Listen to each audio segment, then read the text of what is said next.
Hello and welcome, everyone. I am so thrilled to be here with a very special guest today. Her name is Jan Stewart. Jan is a flower essence practitioner, a flower essence maker, an author, a former academic, and a researcher. She has also just published a groundbreaking new biography called The Secret Life of Dr. Edward Bach, also known by many of you as Edward Bach. And he was the founder of the field of flower essence therapy. So, Jan, we are here to talk about this extraordinary book you've written. And I just want to say, I have been waiting for something like this for years. It is absolutely monumental in my view. It is groundbreaking. And it's also a little bit controversial, maybe. It might ruffle a few feathers. And so I want to make sure that we get to that. There's so many interesting things about this work. And I would love to start, at the beginning of this project. And I'm sure our listeners would like to hear the origin story. So, first of all, why this book and how did you get the inspiration to write it? It all began with a knee. I had a knee replacement and I was housebound and I needed something to do that was interesting. And at the BFVA, I belonged to a group called the British Flower and Vibrational Essences Association. It's a professional group. And we have a little magazine called Essence. And I thought I'll write some things for Essence. And literally a voice came in my head and said, find out about Edward Bach. And I went, oh, because those messages are important when they come through. I didn't know why it came through. I didn't know where to look. And this is 12 years ago, Linda. So there wasn't much on the internet. There wasn't Amazon. There weren't so many books and articles about. But I did have two books that, to be honest, I hadn't read. And the first was this little book by Nora Weeks. The people listening in will know that Nora Weeks was a very close friend of Edward Bach. Now, she wrote this in 1940, and that was unusual in itself because it was 4 years after he had died. And I have always wondered why she left it so long. But the book was interesting because it is a very, very good history of his medical work, which in itself is very fascinating and very interesting to read. She does spare a few lines at the beginning about the school he went to, which was called Winterslow School, about his time in the yeomanry, which was the love of his life when he was about 18. And I thought, well, I could look and see if anyone's written about those and try to expand on them. And then the other book I had was this, it's the collection of writings of Edward Bach. And it was by Julian Barnard that a lot of you will know because of his work he's done. He's legendary, really. And it's an interesting book because it starts at the end. When you start, that's when he dies. And here at the back are his first writings. Now, I started and read the chapters at the back and moved forward. I'm not sure it was successfully in design, but it's an excellent book. But in there were also some letters that he'd written. And I looked at the letters, and, some were from Cromer, some were from Sotwell. And then there was this address, this strange address of a house called Berryfields in Ashted in Surrey. And instantly I thought, I don't think anyone will have written about that. They may not even have noticed that. Um, so I decided I'd have a try at writing something that no one else had written. And this was it. So I got in touch with Ashted Local History Society, and they were delighted that someone had found something new about their little village. And we got material together. They were very, very helpful. And I wrote an article for them about Ashted, and I wrote one for the magazine about Ashted and made them slightly different because you can't reproduce the same article. And then I thought I'd write about the school. And those people watching may not know that Edward Batch only went to school for 3 years. He had a governess at home. They were taught by governess until they were 13. And he and Charles, he had a brother Charles and a sister Mary. And he and Charles went to Winterslow. And Batch was the eldest, so he went first. I don't know what happened to his sister Mary. Batch's mother went to boarding school. She went to a private boarding school. But she was very, very fond of Mary and very protective. And Mary used to say she wrapped her in cotton wool. She felt constrained by her mother. So I don't think her mother would have sent her to boarding school, but it's a thing to still find out. So I wrote about Winterslow, and I also introduced things I knew about, like the history of education in England, to explain why people left school at 13 and where education was moving, because the Batch family were very interested in what we would call higher education, education beyond school. Um, and I wrote an article for the Moseley Local History Society, who'd helped me, and I wrote one for the magazine. And I think Moseley have actually published most of what I've written about Winterslow, but also things I couldn't find out from people who went to the school and put their memoirs in. So that's worth a place for people to research a little bit more information that's in the book. And then there was the yeomanry. Um, I knew it was his favorite thing because just before he was 19, he did a watercolor painting. And right at the top it's a church window, and each of the little parts of the window represents something in his life. And right at the top is yeomanry.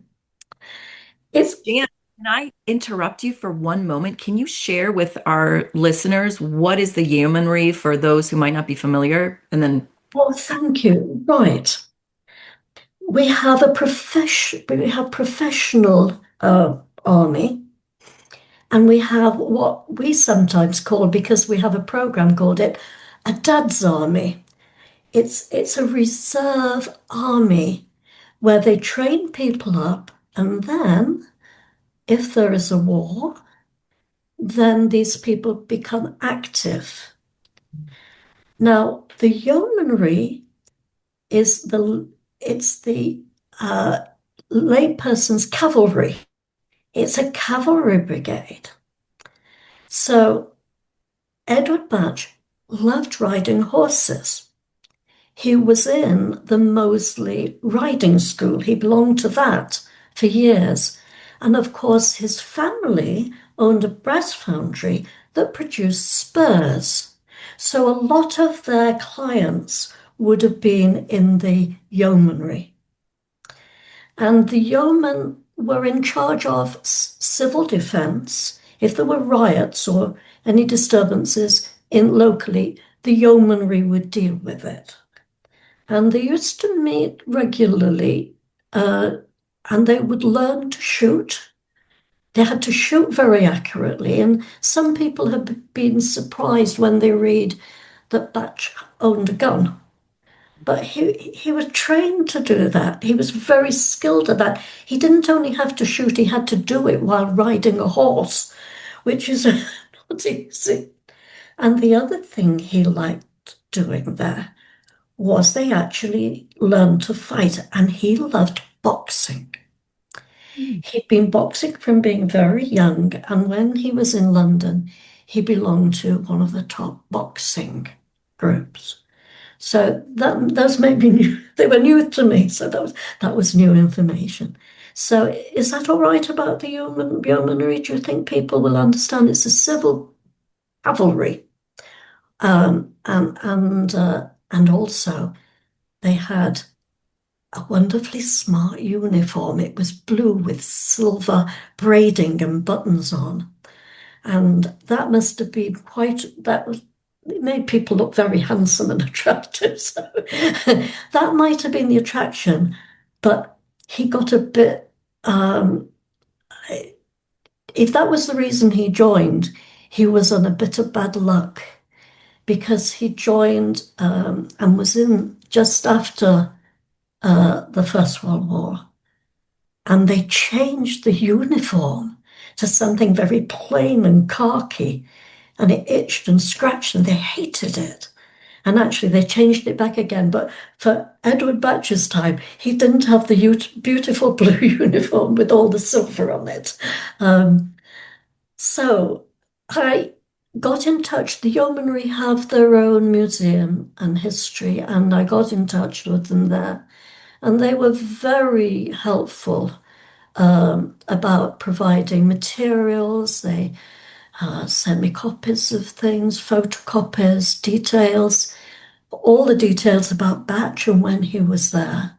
And of course, Bach, when he was younger, he did everything with his best friend, who was Morris Hobson. Now, Morris was a little bit younger than Bach, so Bach joined the yeomanry first, and Morris joined the yeomanry next. His sister said, Bach's sister said, they did everything together. So this was a really, really close friend.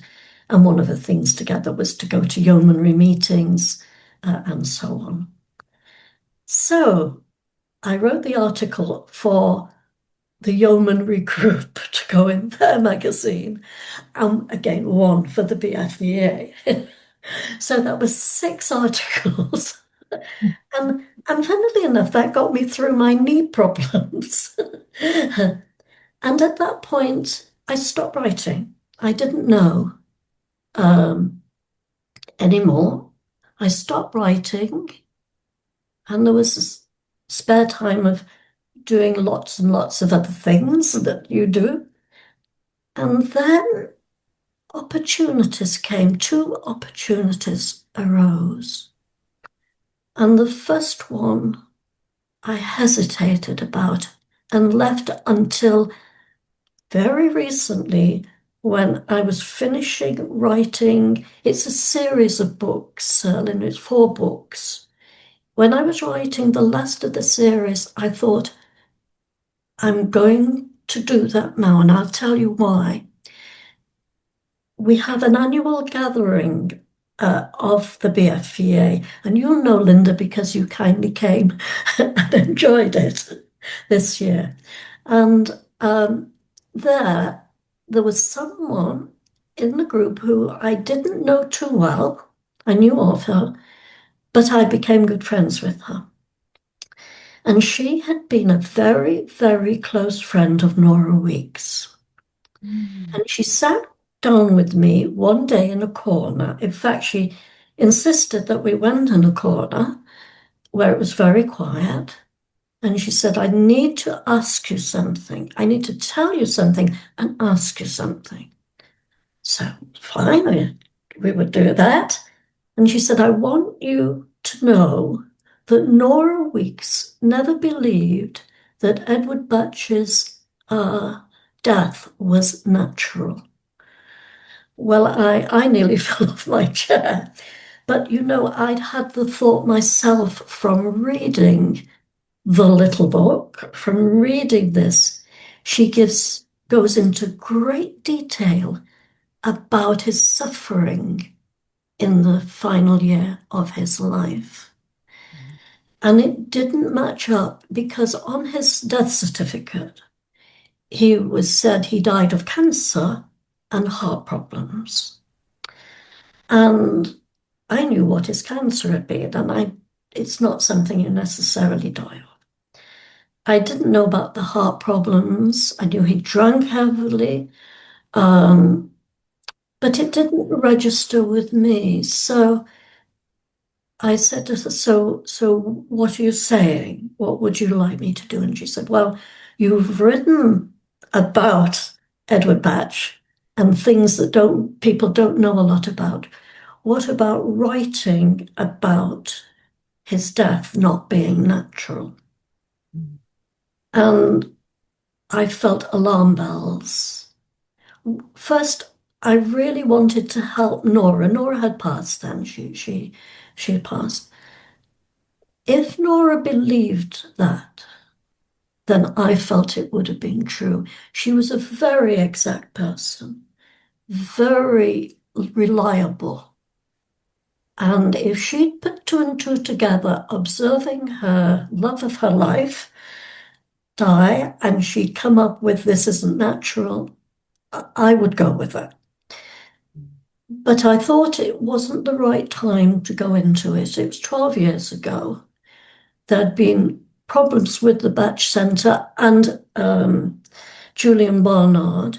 They'd been to court, they'd been to the House of Lords over allowing anybody to make the Batch essences as long as they made them in the correct way. So there was a tension there, which, you needed healing. And I didn't want to add another attention to the situation. So I promised the person who became a friend, I said, I will at some time deal with that, but not now. So then the second opportunity came because I got a phone call from Julian Barnard saying, are you going to write any more about Edward Batch? And I said no, because I don't know anymore.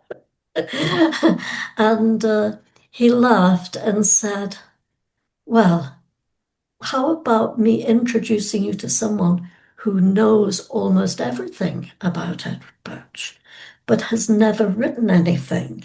And we've been trying for a long time to get him to write it all down before it's lost. And he's called Gregory Vlemis. Gregory is half American and half Cretan. And he's my age, he still, at a grand age, goes between the two countries and so on. So I was nervous. I didn't want to use Gregory. I didn't know how to approach it. So I said, well, I'll write to him and tell him. So I wrote and said I'd written these 3 articles, and I sent him everything I'd written and said, this is what I found out. I believe you found out a lot more, but you can have everything that I've written. If it's used to you, use it. It's been published, no problem. And if you want to share things with me, that's nice, but if not, I'll understand. Mhm. And Gregory was lovely, really. He sent me pictures of things. He sent me articles and cuttings from newspapers. He'd been a wonderful researcher, Linda, but he started in the 70s. And what he'd done, he was a very clever researcher.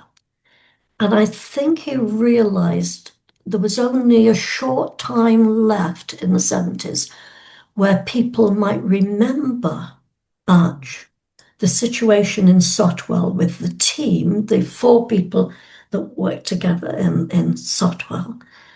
And so he went and interviewed. He came to England for 2 years, interviewing all the people that he knew of, people from her family. He made great friends with his sister.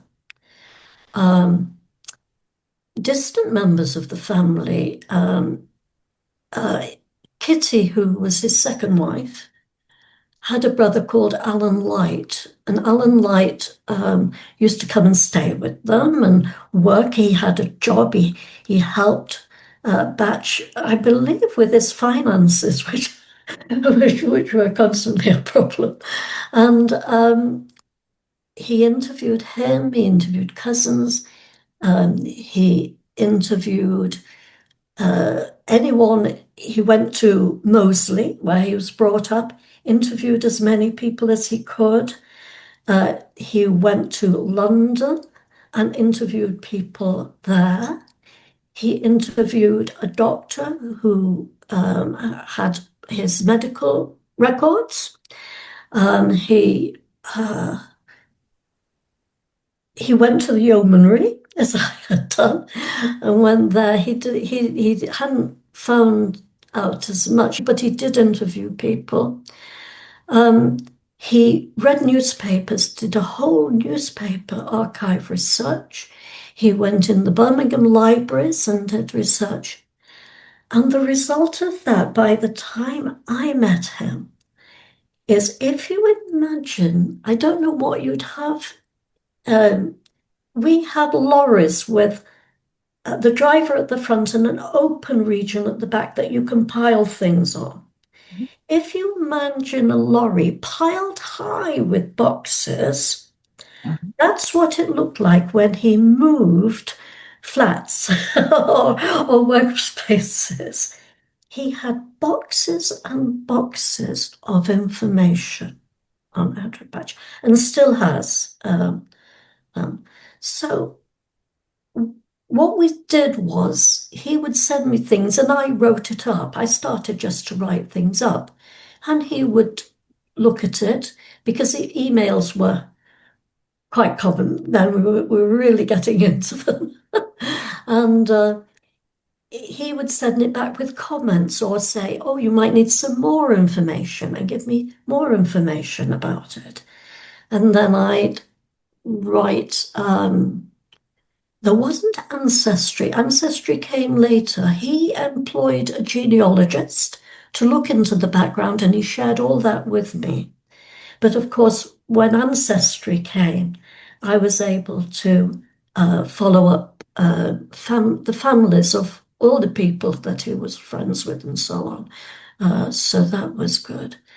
And he had this whole magical mixture of information that he decided, and he shared some of it with me, not all of it, but some of it slowly. Uh, and I would write it up. We just proceeded slowly and carefully. We got distracted.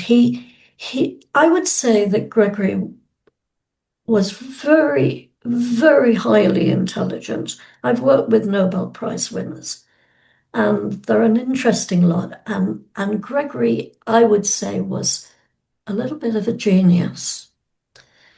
And he would get something in his head that he wanted to do. So at one stage, he got a bit angry at the Batch Centre saying that these were simple, safe flowers. The essences were made from safe flowers for people to use. And of course, most of them have poisons in them because plants have to defend themselves from being eaten. So they naturally have poisons in them. So he got interested in this, got in touch with Kew Gardens, um, about it, got in touch with an expert there. She was writing, I was writing, because I have a biology background, is one of my subjects. And I was always keen on the botany side. So we ended up with a pile of materials, and I wrote an article for the magazine on that. And so it went on, and he began to get very worried. I think that I had all this material, which I had added to. Everything he did, I expanded and wrote more about and wrote it in a wider situation. And my feeling was he was uncomfortable with publishing it, and he made it eventually very clear that he didn't want to publish with me the things I would say we wrote a lot of it together. I wrote some of it, but he always checked and followed it up. And I didn't know what to do really, because a lot it's you may wonder why it's called A Secret Life. And it's called that quite deliberately because much of his life was kept hidden. In fairness, Nora always said that she wanted people to concentrate on the essences and his work in medicine research and medical research. But there were other things there. I don't know how much Nora anyway knew about his life because he was in his 40s when he met Nora and she was in her 30s. And I don't think he talked about the past. He was a person who moved on. So I don't think she knew that much. But a lot had been deliberately hidden. And later on, there are examples I can give of papers being lost, books being suddenly not available or lost. So there there were things that they didn't want people to know. So in the end, I said I was going to publish it and that I would take responsibility for Gregory's very important parts that he contributed, and that any royalties that came out of it, I would share with him. I didn't think I could do better than that. And we sort of, the relationship ended there, really. He did at one point say, just take it all and just do it, don't bother about me. But I think he said that perhaps in the temper. I always said, no, I'm going to do what I think is right. And so that's how the 4 books came into being. The first book is Ancestry, about his ancestors, who are fascinating, a lot of people. The second one's based on the painting that he did. I've got it here. I don't know if should I have a go showing it? Yeah, we'd love to see it.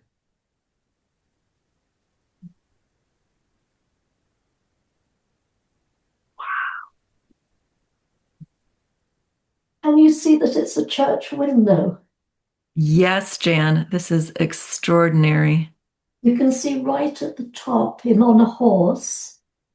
Um, now, this is Gregory's generosity. This is a special copy on canvas. It was a watercolor, and he had this canvas made for me to have, and it arrived one Christmas. So that was a lovely, generous person he was. But there's a whole book about this painting, and it's called Childhood and Adolescence. And he wrote it. Edward Bach wrote that book because I took each little picture and said what it was about and what it meant. for him. There were some big puzzles in that picture. And Gregory worked out. I wouldn't have been able to find out what solved some of those puzzles, and he did that. That's very much to his credit. So that's the second book. The third book is The Births, Deaths, and Marriages, which is probably the most controversial part of his life, and one that people have mixed feelings about. And then the last one it's about the team, Nora, Victor Bullen, Batch, and a person called Mary Tabor. Mary isn't her real name, um, and that confused people for years. But Gregory, being Gregory, had found friends and relatives of Mary Tabor, so he knew it all. And it's in that final book that I take on the questions that Nora had about his final years and whether it was a natural death.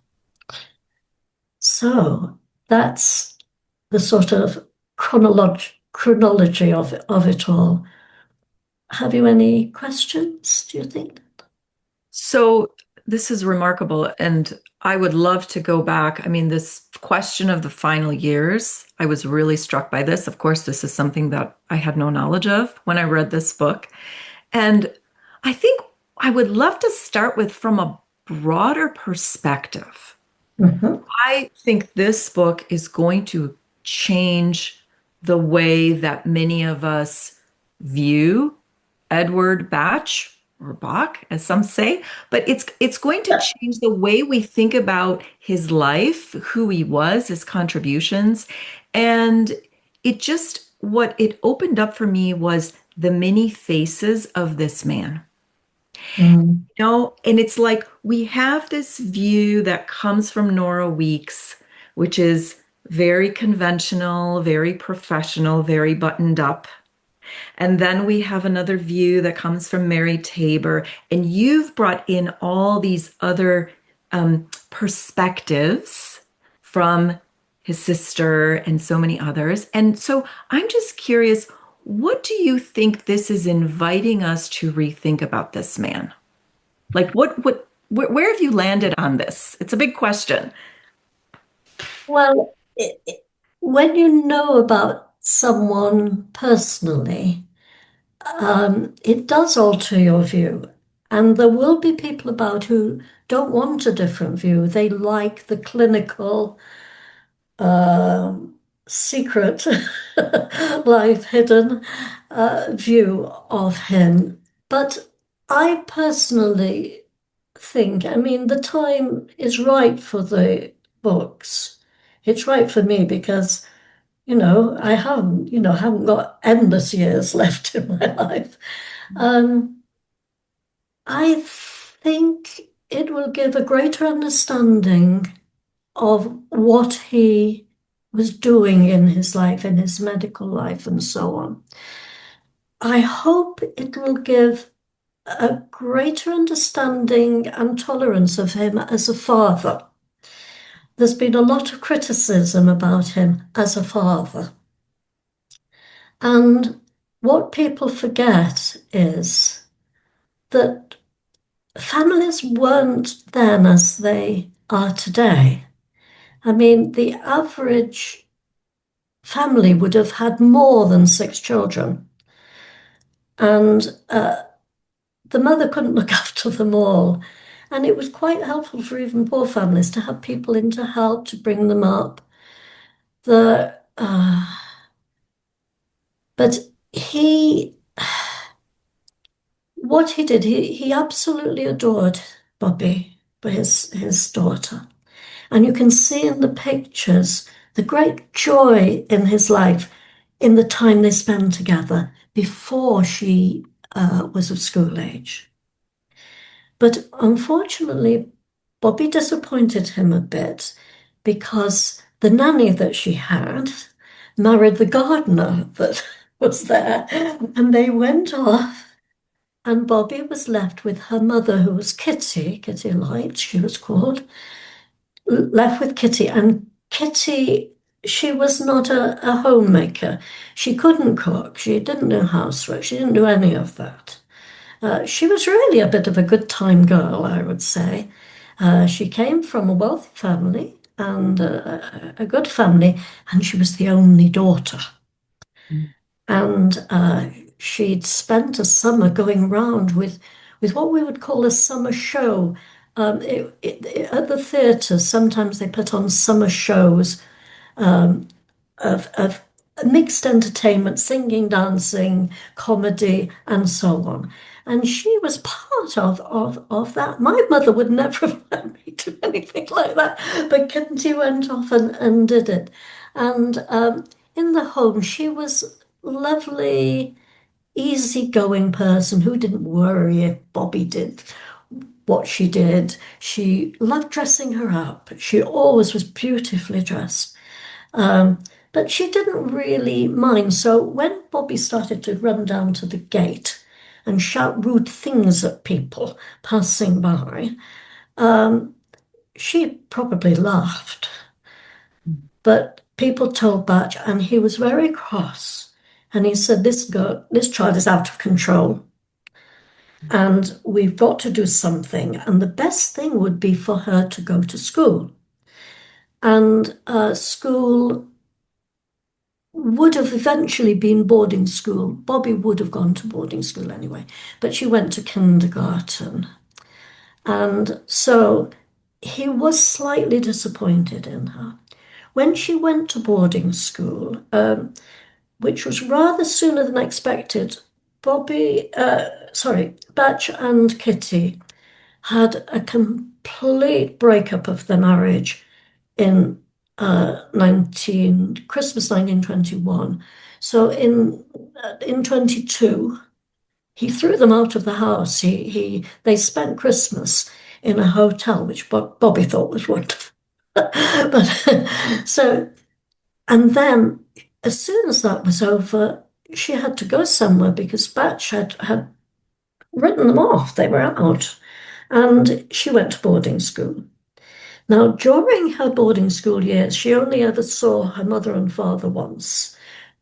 She saw her father once. He took her to the zoo in London in her holidays, and her mother took her to Fowey in Cornwall for a holiday towards when she was getting 12 or 13. So Bobby's life was, and that was not unusual for children. Children went to boarding school, and the boarding school looked after the welfare.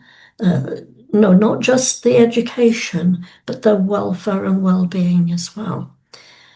And there were there was a time when Kitty became Catholic, and Batch looked into that with her. He was very interested in different belief systems. He didn't become a Catholic, but Kitty did. And she wanted Bobby to go, I think, to a Catholic school. Um, Edward Batch was very, he's full of largesse, you know.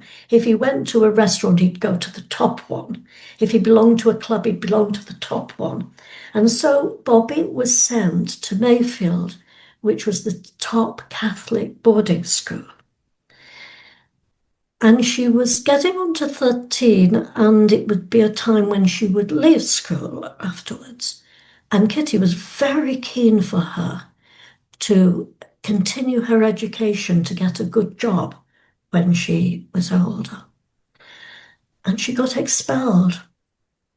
She wasn't the only one, there was a group of them, and they'd done something that Kitty would probably have laughed about, and I would have laughed about, because most people had done that. They wrote a rude song, not um, about the school, and things like dirty water from the gutter and things. comments about the school. Well, Mother Superior was not amused, and she expelled them all. And I think Batch was exasperated because it was her letting him down again. He felt he was wasting his money on educating her further if this was going to be her attitude. And he said that that was it. She would leave school. She would not do her school certificate, which would be examinations to show. You probably have something similar in America. And so that was it. He wiped his hands off her and he didn't see her again after that. But I think it was a real choice of exasperation. He was very good to her when she was at boarding school. He sent her a Brownie camera and films, and that was an expensive thing then, films. And he paid for her to have a film um, uh, processed each week while she was there. He sent her. She paid for us to have special diet things. He took her out when he could. When she was London, he was a member of a store called Gallery Lafayette. He belonged to. He had an account there, and he's just said, "Go to Gallery Lafayette, buy what you want."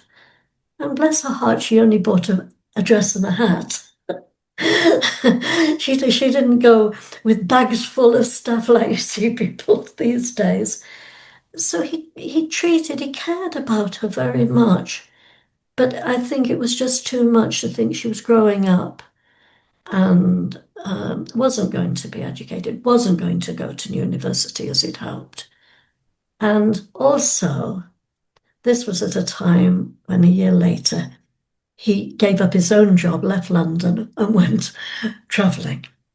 Uh, but I hope that people will understand Batch as a father a little bit better and know that he was probably better than most fathers of that generation.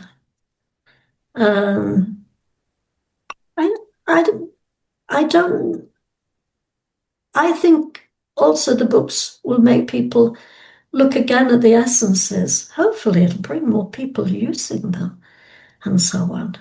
What do you think, Linda? What do you think?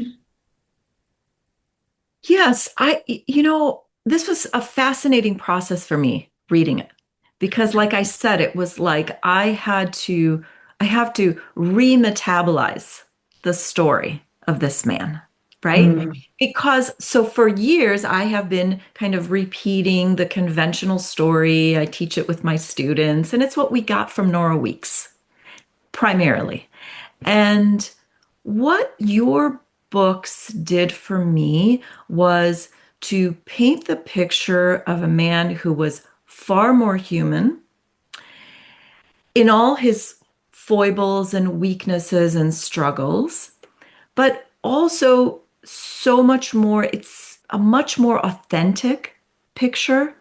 And for me, it made him more lovable and more interesting and more colorful and also more relatable in a lot of ways, you know? And I think many people, and it's human nature, would love to believe that he was just this sort of holy man who came down and made these beautiful spiritual discoveries. And yet, I think it's important for us to hold this perspective that both can be true, mm, meaning he was human in this human form with all his foibles and struggles, and he clearly accessed some very deep knowledge about the plant world and about spiritual life and the inner life. For me, it's a good invitation for us not to need to see the black and white. And if we're doing this work, which is about transformation and that's about healing and all of that, I think we need to be able to hold it all. Hold Well, really, it's the authentic, it's the truth of whatever might be. So I think this was a really just valuable thing for me to reflect on. Yes, I mean, I always remember what his sister said about him. His sister said he was a really, really nice person. And I mean, she was a nurse. She was a nurse in the First World War and the Second World War, and a very practical, down-to-earth person. Uh, and I think that when I read about him, yeah, I mean, I saw his human side, but I also saw someone who was human, who had foibles, who made mistakes. Um, and so it's there's a lot to learn about him. There's a lot more to learn about him. Um, but I'm glad it's formed a reasonably balanced picture about him Yeah. in the books. Yeah. What I think is so valuable about what you've done, one of the many things, is also that you painted the historical context. You gave the backdrop, right? And so pointing to what would life have been like, what would the social conventions have been like at that time, what you just shared about families and the involvement of fathers and that. Um, and there's also this other interesting piece that sometimes rubs people the wrong way about, Bach's women, right? And, um, perhaps that one relationship overlapped with another at some point. And I think it's so helpful to think about the background that we're in and about Victorian society that was then kind of moving into the 20th century, how unacceptable divorce was, you know? Um, and so I think what he was trying to work out in his life is perhaps a lot more modern than his world was ready for, you know? Yes, yes, Yeah. So anyway, there's a big appreciation that came through for me about the broader context, and I'm grateful that you invite your readers to look at that because I think that can shift us out of judgment and into a place of trying to understand. yes. Yeah. That's always the case, is what was happening in people's lives at the time. I misjudged him, you know. Mm. And it's quite recently I worked this out. His sister said about him when he was young, we all knew when Ted, because he was never Edward. We always knew when Ted was in love. And she used to say he would fall head over heels in love. And he then seemed, from looking at his background, this wonderful first love and so on would bowl him over. And then slowly he'd get back to a more balanced, and he could see people with all their shadow side as well as their glowing side.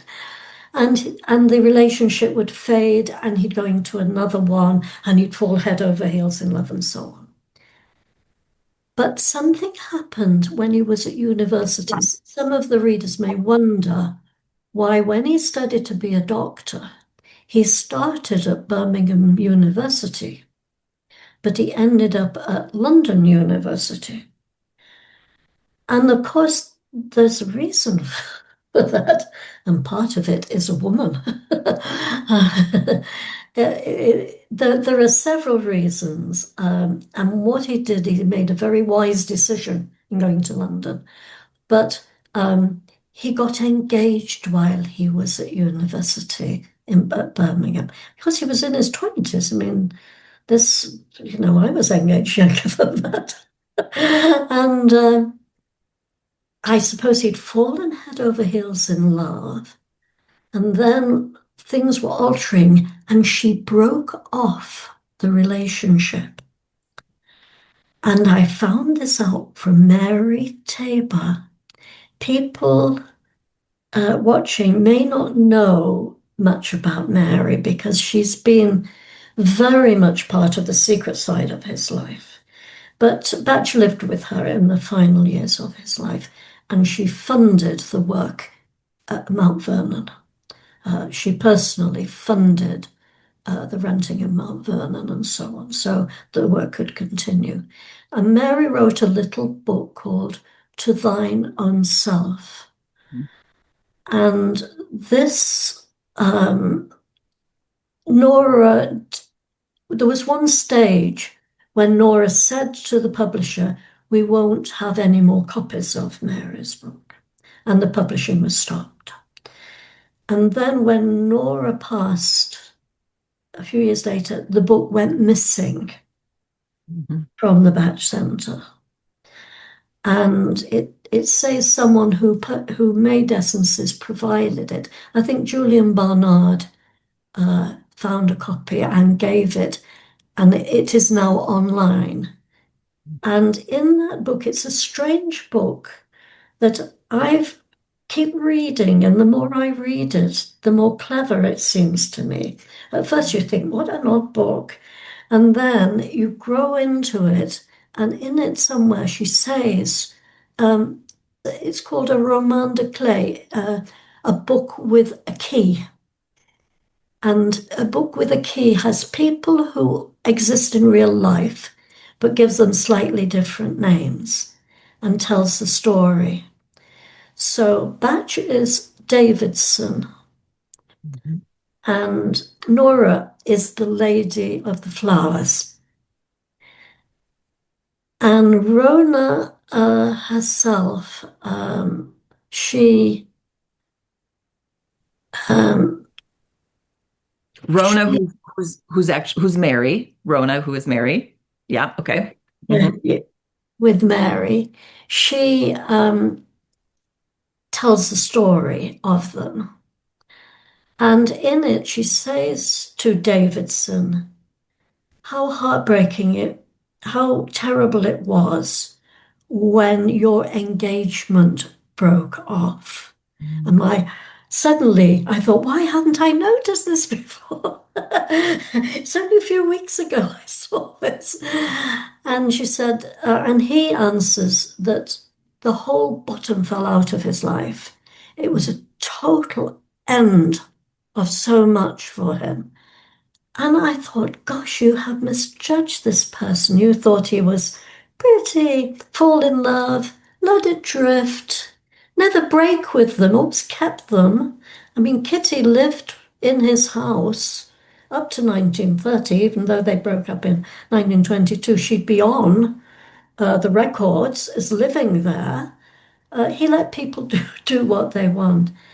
But I thought afterwards, to have your heart broken at in an early stage of relationships, and no, that can have a terrible effect on you with other relationships.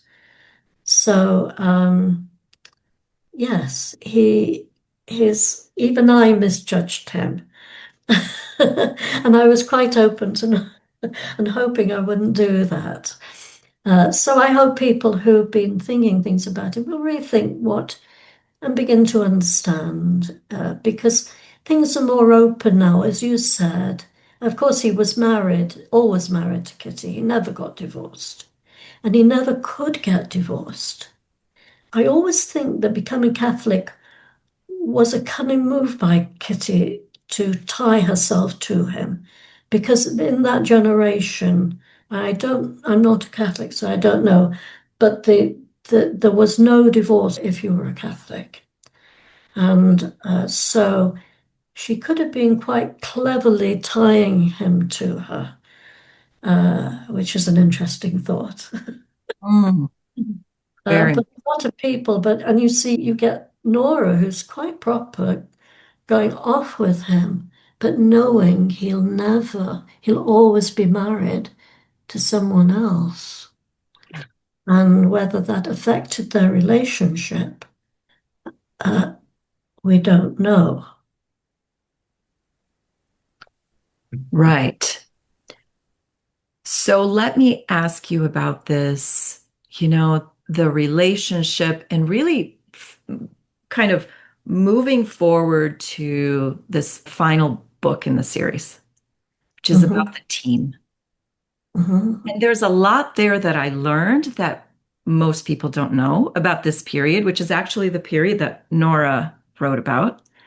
What strikes you about this? Like, what stood out for you in this whole final period of his life? Maybe some highlights or pieces that you think would be interesting to share. Um, he set off from London with great ideas of finding plant replacements for his nosodes. He got to London and he thought he'd packed all the equipment to make homeopathic treatments. He was going to make more homeopathic treatments. He'd made Mimulus uh, and possibly others already. And he unpacked and found in his case, instead of all the equipment, were shoes. So it was going to be hard to make these into homeopathic treatments, which of course became a good thing and led on. So we see him setting out with great hopes, meeting problems on the way. Um, I never have totally worked out where Nora was when they traveled. Did they travel together? Did they take rooms in the same house or so on? Sometimes he would take a cottage. Sometimes he would take go in a hotel, usually owned by a Masonic friends. He was a very famous. Um, but they were there. She was wrote all up for him. But there was a time in that first year away, he went off on walkabout. He went walking around Wales on his own and doing things. And I believe that he met Mary Tabor in that period as early. So we have Nora, who's given up a very good career, and going with him and him meeting up with Tabor. And of course, at the end of that year, what does he do? He doesn't stay in Wales. He dashes like a mad thing to Cromer, where he'd never been before. So there's something there. Quite a lot of us think that he was meeting Mary there. And we know from people we've talked to that in Cromer it was Mary and Batch and Victor and Nora were all seen together. So the team developed slowly. He was developing his essences. He took a while with his first ones, and then he made 19 in about as many weeks with the last ones. It all accelerated. Um, and he had at that time some financial problems. His Masonic friends supported him a lot with money and with places to stay. But he got to the stage, the last time he saw Kitty, he turned up at her house and he looked like a tramp. He was very bedraggled, and we know he made his own a pair of trousers for himself. And that he took a pattern from Mary Tabor wore trousers, which was very unusual at that time. And he made a pattern of them and made himself a pair of trousers. He was very practical. Uh, but he turned up and he was in a very deep stage. And Mary in her book uh, tells a story about someone sitting in a pub, in a public house, in that state, drinking a lot, feeling an end of life, and a young boy comes in and plays some music for him. And to pay him for a drink that the character who would be Edward Batch buys him a drink and he plays some music for him. And a dog that belongs to the pub owner has a growth on its hip and goes over and he puts his hand down and puts it on this, and the growth vanishes. And really, you could see this is a symbol of him reaching rock bottom and that realizing he does have ability, he does have things to share with people, he does have things that are important, and pulling himself together. But he went to Cromer for several summers. He stayed in different places. He loved the life there, the fishermen and so on. Um, and I think it relaxed him in many ways from treating people all the time and so on. I mean, most therapists know that you can't be fresh all the time when you have a diary that you look at and there are no gaps and you have to go from one person to the other. Um, and I think he went to Cromer, and then my belief is that things didn't totally work out. I think, and Gregory has said something of the same, that some of the doctors in Cromer didn't like were against his work. And I think one of them, Gregory interviewed one of them who said, oh, we had to clean up his messes. So there was some antagonism developing, which would have been very difficult for him. And I think that's what triggered the move to Sotwell, where Mary bought a house and no, she rented a house and she rented Mount Vernon as well as you had too. So I think the Chroma years, which part of the last book, are very revealing. And then you get the Sotwell years, which are very revealing because he lived with Mary you've been to see Mary's cottage, haven't you? and and of course they all lived in Mary's house first of all, but and I assume while Mount Vernon was being developed and got ready, um, and I'm not sure how it was. You hear people say it was like a hippie commune. Um, I don't know. I don't know if it was, but they were certainly all friends together. And then Nora loved Mary's house. It was Elizabethan and had beams and really big rooms and plenty of space even in the attic. And then she's put in Mount Vernon, which she didn't really like, but being a sensible person, she made the best of it. So there's all these tales within tales coming out. There's all the business of him dying. There's the business of Nora and Mary getting on quite well for a while and doing things together. And then other things have occurred. So up to his death, I think those last years are there's a lot there. There's a lot needs more research needed there. And Gregory, on the picture, I've picked the picture I think is Mary Tabor because she's sitting next to Bach and she has a swimming costume on, which would have been very saucy in those days. And Mary wore trousers and she was unconventional in many ways.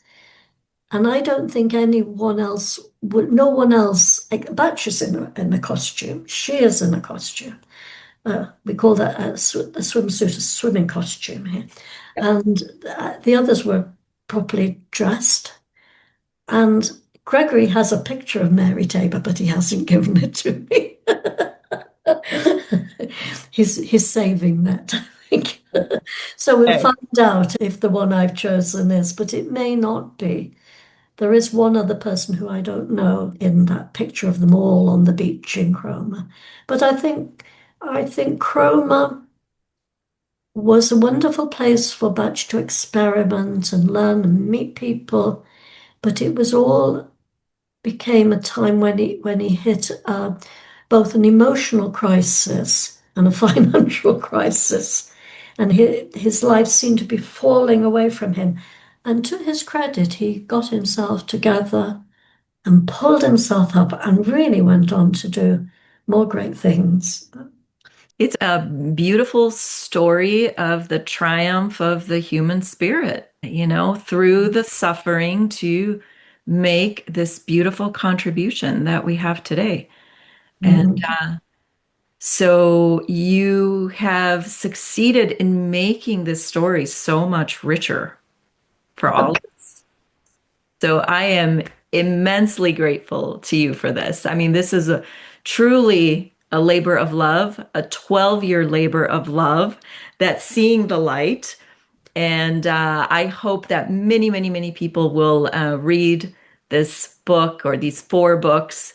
And I think our experience of this man and this work will be so much richer for it. Yes. So, Jan, do you have any final thoughts about this whole experience and what you want to leave to our listeners? Um, well, from my point of view, I feel very privileged that circumstances were arranged, that I met the right people, met the right friends, and had written a bit before, so that enabled me to produce something uh, about someone I greatly admired. Um, and if it helps other people to understand Bach, and there's quite a lot about the essences too in the book and the making of them. And there may be little things people don't know about the making of them.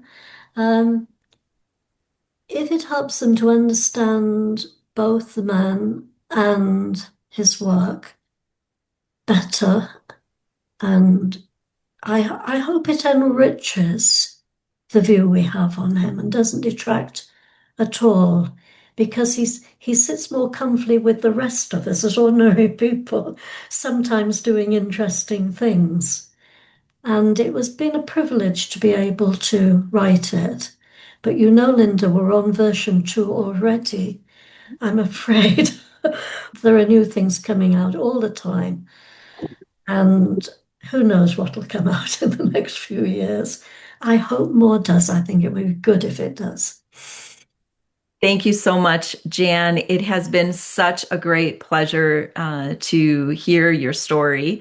And to our listeners, get the books. They are fantastic. And let's continue this conversation, which is sure to be very rich and exciting going forward. And we're going to learn so much more about this extraordinary man.